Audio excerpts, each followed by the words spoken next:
Just a little bit of history repeating. The 14th century was really not the best time to be alive in Europe. Not only were you probably going to be dead by the time you were 30, but Europe at the time was kind of in a bad place with a whole bunch of wars, famine, and epidemics. Nobody wanted to be in Europe. But a strange change took place and people started developing a new confidence and started expressing themselves in different ways. And so we have the Renaissance. So Renaissance artists were inspired by ancient Greek and Roman art and architecture.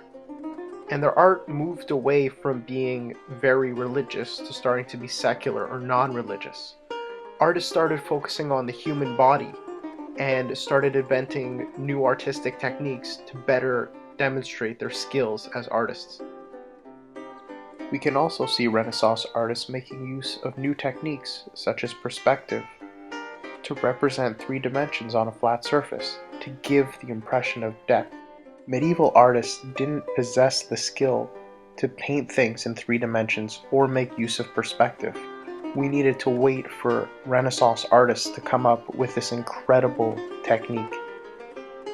To be a true Renaissance man, like let's say Leonardo da Vinci, you had to be able to be skilled at painting, drawing, sketching, sculpting, architecture, math, science, and everything you can think of, all of the humanities.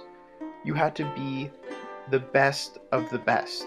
So now we're going to take a look at a few famous Renaissance works of art and architecture. So here we have the Mona Lisa, painted by Leonardo da Vinci sometime between 1503 and 1507. Now this is a secular piece of art. This isn't some woman from the Bible. This is most likely Lisa Gherardini, the wife of a rich Florentine merchant.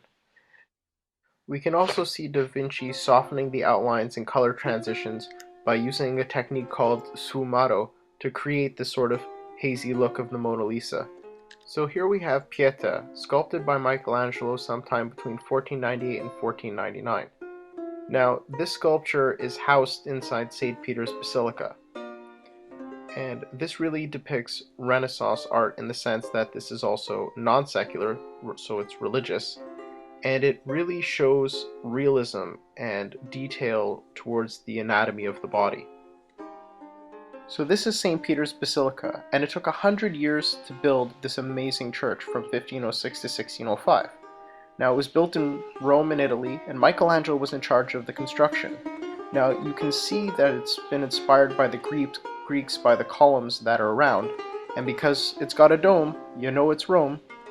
And it was one of the largest churches in the Christian world, and we can see, because it's a church, it is clearly a non-secular structure. So who paid for all this incredible art?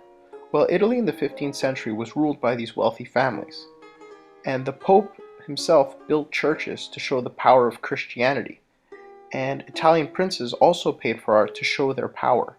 Essentially, paying for art and being a patron, so somebody who pays an artist to create art, was a way for the wealthy families to show that they were powerful. Now, one of these families was the Medici family, and Lorenzo de' Medici, also known as Lorenzo the Magnificent, ruled Florence. And he paid for a lot of art. Even Michelangelo worked for him. So how did Renaissance art spread? Well, artists traveled from Italy to other places, and artists in other countries traveled to Italy. Italian artists ended up influencing art and architecture in France, Netherlands, and Germany.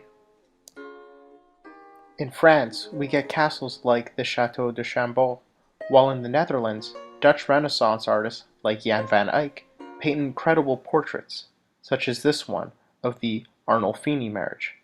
Finally, in Germany, we see Renaissance artists like Albrecht Dürer making incredible engravings like this one of the Four Angels of Death.